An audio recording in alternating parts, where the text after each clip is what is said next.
Trong nhiều thập kỷ, Việt Nam được biết đến như một trung tâm lắp ráp điện tử quan trọng của khu vực. Tuy nhiên, theo các nguồn thông tin công khai, một sự kiện diễn ra vào đầu năm 2026 có thể đánh dấu bước chuyển đáng chú ý trong vị thế công nghệ của quốc gia này.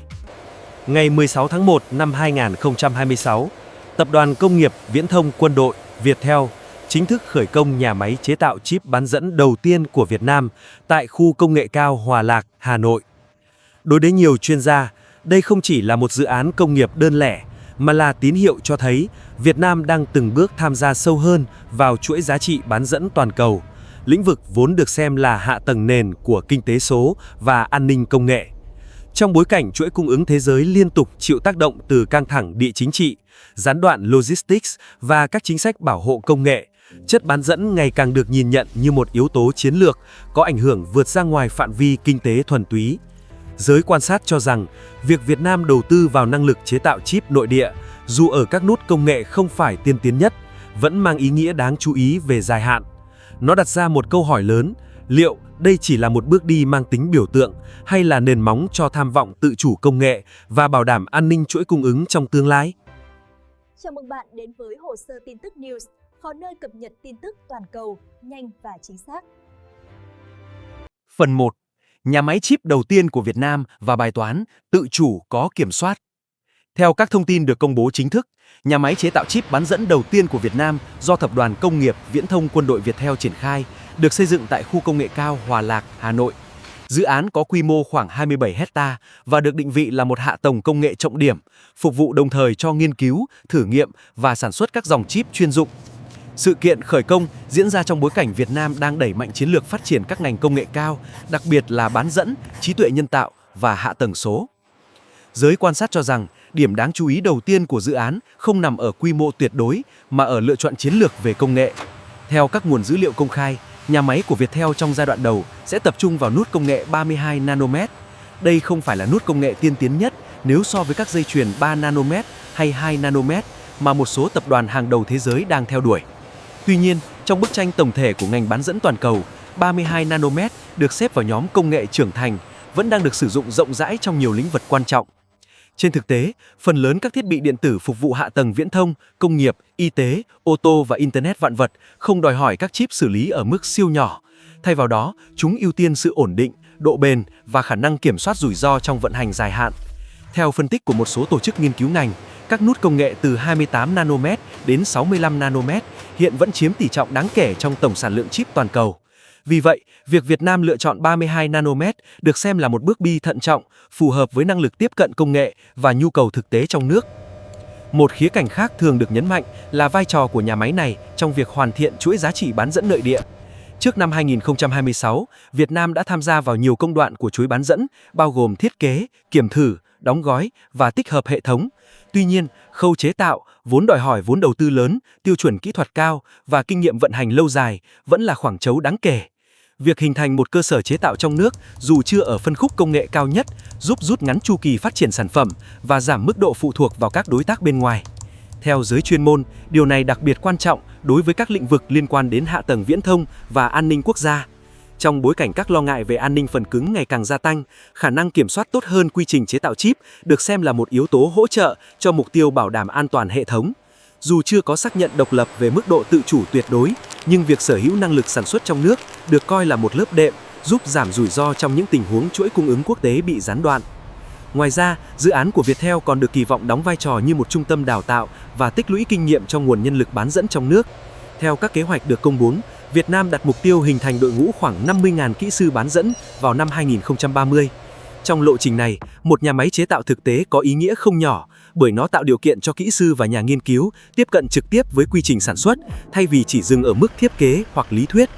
Tuy nhiên, giới phân tích cũng lưu ý rằng việc xây dựng và vận hành một nhà máy chế tạo chip là bài toán dài hạn, không thể đánh giá thành công trong vòng vài năm đầu. Các yếu tố như hiệu suất dây chuyền, tỷ lệ sản phẩm đạt chuẩn, khả năng thu hút đơn hàng và duy trì nhân lực chất lượng cao đều cần thời gian kiểm chứng. Do đó, nhà máy của Viettel nên được nhìn nhận như một bước khởi đầu có kiểm soát hơn là một tuyên bố về việc Việt Nam đã trở thành cường quốc bán dẫn. Trong bức tranh tổng thể, dự án này phản ánh một cách tiếp cận tương đối tỉnh táo, bắt đầu từ những phân khúc phù hợp, xây dựng năng lực nền tảng và từng bước mở rộng khi điều kiện cho phép. Theo các nguồn quan sát độc lập, nếu được triển khai đúng lộ trình và gắn với nhu cầu thực tế, nhà máy chip tại Hòa Lạc có thể trở thành một mắt xích quan trọng trong chiến lược công nghiệp công nghệ cao của Việt Nam trong thập kỷ tới. Phần 2. Hệ sinh thái bán dẫn nội địa và vai trò của năng lượng, logistics. Bên cạnh dự án nhà máy chế tạo chip của Viettel, bức tranh bán dẫn tại Việt Nam trong giai đoạn 2025-2026 còn ghi nhận sự tham gia ngày càng rõ nét của khu vực doanh nghiệp tư nhân và vốn đầu tư nước ngoài. Theo các thông tin công khai, chỉ chưa đầy 2 tuần sau lễ khởi công tại Hòa Lạc, tập đoàn FPT đã công bố thành lập nhà máy kiểm thử và đóng gói chip bán dẫn tại khu công nghiệp Yên Phong 2C, tỉnh Bắc Ninh. Đây được xem là nhà máy kiểm thử và đóng gói đầu tiên hoàn toàn thuộc sở hữu của một doanh nghiệp Việt Nam, đánh dấu bước tiến mới của khu vực kinh tế tư nhân trong ngành công nghệ cao. Giới quan sát cho rằng, sự phân vai giữa Viettel và FPT phản ánh một cách tiếp cận tương đối hợp lý trong bối cảnh năng lực công nghiệp trong nước còn đang hoàn thiện. Trong khi Viettel tập trung vào khâu chế tạo hay còn gọi là front-end của chuỗi bán dẫn, thì FPT đảm nhiệm phần back-end, bao gồm kiểm thử, đóng gói và hoàn thiện sản phẩm. Đây là những công đoạn đòi hỏi độ chính xác cao, nhưng mức độ rủi ro công nghệ thấp hơn so với chế tạo wafer ở các nút tiên tiến. Sự kết hợp này, nếu được triển khai hiệu quả, có thể giúp Việt Nam từng bước hình thành một chuỗi bán dẫn khép kín ở mức cơ bản. Theo các kế hoạch được công bố, nhà máy của FPT được triển khai theo 2 giai đoạn, bắt đầu với quy mô vừa phải và sau đó mở rộng công suất. Việc áp dụng các tiêu chuẩn quốc tế về chất lượng và độ tin cậy như ISO, JEDEC hay AEC được xem là yếu tố then chốt để tham gia vào chuỗi cung ứng toàn cầu. Tuy nhiên, các chuyên gia cũng lưu ý rằng năng lực vận hành ổn định và khả năng duy trì chất lượng đồng đều mới là thước đo quan trọng, và điều này cần thời gian để kiểm chứng. Song song với yếu tố con người và công nghệ, năng lượng được xem là một điều kiện nền tảng đối với ngành bán dẫn. Các nhà máy chip tiêu thụ lượng điện lớn và yêu cầu nguồn cung ổn định gần như tuyệt đối. Trong bối cảnh đó, việc chính phủ Việt Nam ban hành cơ chế mua bán điện trực tiếp, thường được gọi là DPPA, được nhiều nhà phân tích đánh giá là một bước đi có tác động dài hạn. Cơ chế này cho phép các doanh nghiệp sản xuất lớn ký hợp đồng mua điện trực tiếp từ các nguồn năng lượng tái tạo, thay vì chỉ phụ thuộc vào lưới điện truyền thống. Theo các nguồn dữ liệu công khai, một số tập đoàn sản xuất lớn tại Việt Nam đã bắt đầu áp dụng mô hình này nhằm tăng tỷ lệ sử dụng điện sạch và đáp ứng các tiêu chuẩn phát triển bền vững. Đối với ngành bán dẫn, việc tiếp cận nguồn điện tái tạo không chỉ liên quan đến chi phí mà còn là điều kiện ngày càng quan trọng trong các tiêu chí đánh giá của đối tác quốc tế.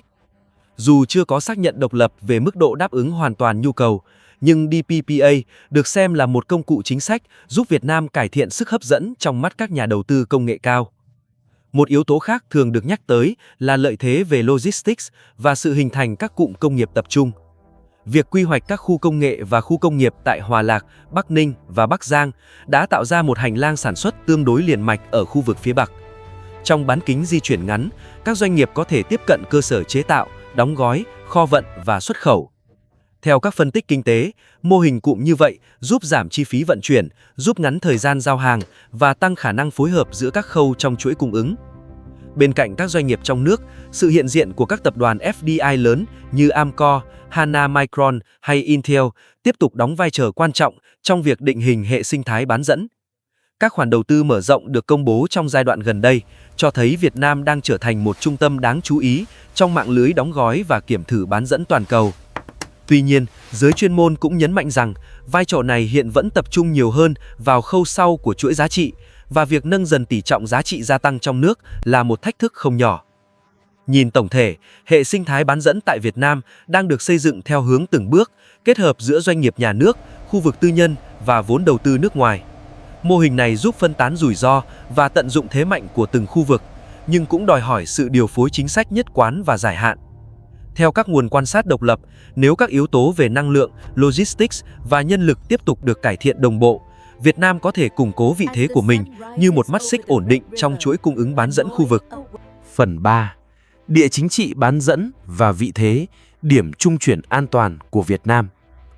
Trong những năm gần đây, ngành công nghiệp bán dẫn đã vượt ra khỏi phạm vi kinh tế thuần túy để trở thành một yếu tố trung tâm của cạnh tranh địa chính trị toàn cầu. Theo các phân tích công khai, căng thẳng giữa các nền kinh tế lớn, đặc biệt là giữa Hoa Kỳ và Trung Quốc, đã khiến chuỗi cung ứng chip toàn cầu liên tục phải điều chỉnh.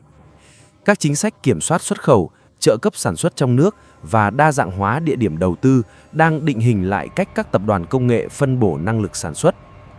Trong bối cảnh đó, sự trở lại của chính quyền Tổng thống Donald Trump vào năm 2026, thường được giới truyền thông gọi là Trump 2.0, đã mang đến những tín hiệu chính sách mới mà thị trường bán dẫn đặc biệt quan tâm. Theo các nguồn thông tin công khai, chính quyền Mỹ tiếp tục nhấn mạnh ưu tiên sản xuất trong nước và bảo vệ năng lực công nghiệp chiến lược. Một số biện pháp thuế quan và rà soát thương mại dựa trên các công cụ pháp lý hiện hành được đưa ra với mục tiêu giảm phụ thuộc vào chuỗi cung ứng bên ngoài. Tuy nhiên, giới quan sát cũng lưu ý rằng chính sách của Hoa Kỳ không hoàn toàn mang tính đóng cửa. Song song với các biện pháp bảo hộ, Washington vẫn duy trì các cơ chế hợp tác với những quốc gia được xem là đối tác tin cậy nhằm bảo đảm tính liên tục của chuỗi cung ứng. Đạo luật CHIPS và khoa học được ban hành từ những năm trước vẫn dành nguồn lực cho việc đào tạo nhân lực, hỗ trợ kỹ thuật và hợp tác nghiên cứu với các đối tác quốc tế. Theo các báo cáo công khai, Việt Nam là một trong những quốc gia Đông Nam Á được hưởng lợi từ các chương trình hợp tác này. Trong bối cảnh cạnh tranh Mỹ-Trung, chiến lược China Cộng 1 của nhiều tập đoàn đa quốc gia tiếp tục được đẩy mạnh. Cách tiếp cận này nhằm giảm thiểu rủi ro bằng cách phân tán cơ sở sản xuất sang các quốc gia khác trong khu vực. Việt Nam, theo đánh giá của một số tổ chức nghiên cứu, đang nổi lên như một điểm đến phù hợp nhờ môi trường chính trị tương đối ổn định, chi phí lao động cạnh tranh và mạng lưới hiệp định thương mại tự do rộng. Dù chưa có xác nhận độc lập về việc Việt Nam sẽ thay thế vai trò của các trung tâm truyền thống, nhưng xu hướng gia tăng đầu tư là một tín hiệu đáng chú ý. Một điểm thường được nhắc đến là vị thế ngoại giao tương đối cân bằng của Việt Nam. Với quan hệ partnership chiến lược với nhiều cường quốc, trong đó có cả Hoa Kỳ và Trung Quốc, Việt Nam đang cố gắng duy trì hình ảnh một đối tác trung lập và có trách nhiệm. Theo giới phân tích, cách tiếp cận này giúp Việt Nam giảm nguy cơ bị cuốn sâu vào các biện pháp trả đũa thương mại, đồng thời giữ được không gian chính sách để thu hút đầu tư công nghệ. Tuy nhiên, việc duy trì cân bằng này trong dài hạn vẫn là một thách thức, đặc biệt khi các yêu cầu về tuân thủ công nghệ và an ninh ngày càng khắt khe hơn. Trong lĩnh vực bán dẫn, vai trò của Việt Nam hiện được đánh giá cao nhất ở khâu đóng gói và kiểm thử, nơi quốc gia này đã trở thành một trong những trung tâm quan trọng của khu vực. Sự xuất hiện của nhà máy chế tạo chip trong nước, dù ở phân khúc công nghệ trưởng thành, được xem là yếu tố giúp Việt Nam mở rộng vai trò của mình trong chuỗi giá trị. Theo các nguồn quan sát độc lập, điều này không đồng nghĩa với việc Việt Nam sẽ cạnh tranh trực tiếp với các cường quốc bán dẫn, mà chủ yếu nhằm tăng mức độ tự chủ và khả năng thích ứng trước các cú sốc bên ngoài.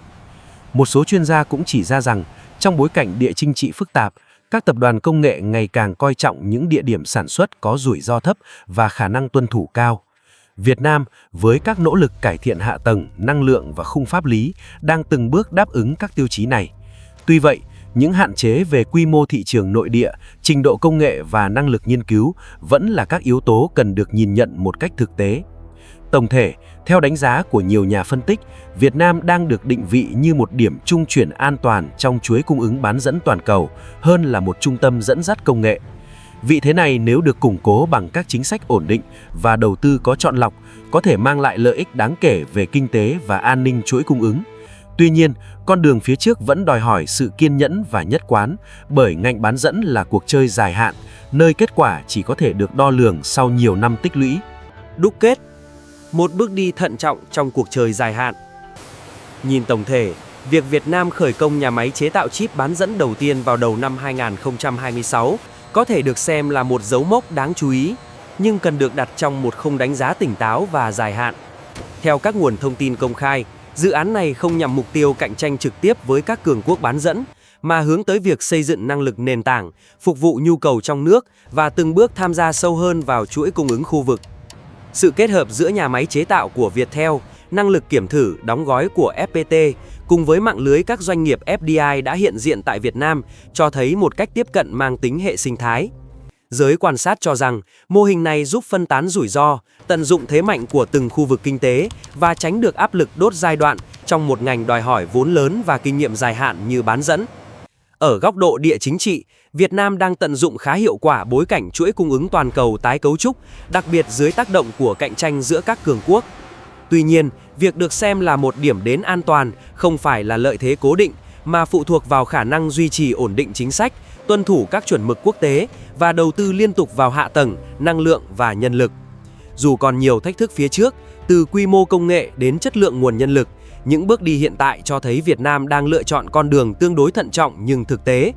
Theo đánh giá của nhiều chuyên gia, nếu giữ được nhịp độ này và tránh những kỳ vọng quá mức, ngành bán dẫn có thể trở thành một trụ cột mới, góp phần nâng cao khả năng chống chịu và vị thế của Việt Nam trong chuỗi giá trị toàn cầu trong những năm tới. Nếu bạn thấy nội dung hữu ích, hãy nhấn thích, đăng ký kênh Hồ sơ tin tức News và bật thông báo để không bỏ lỡ những video mới nhất.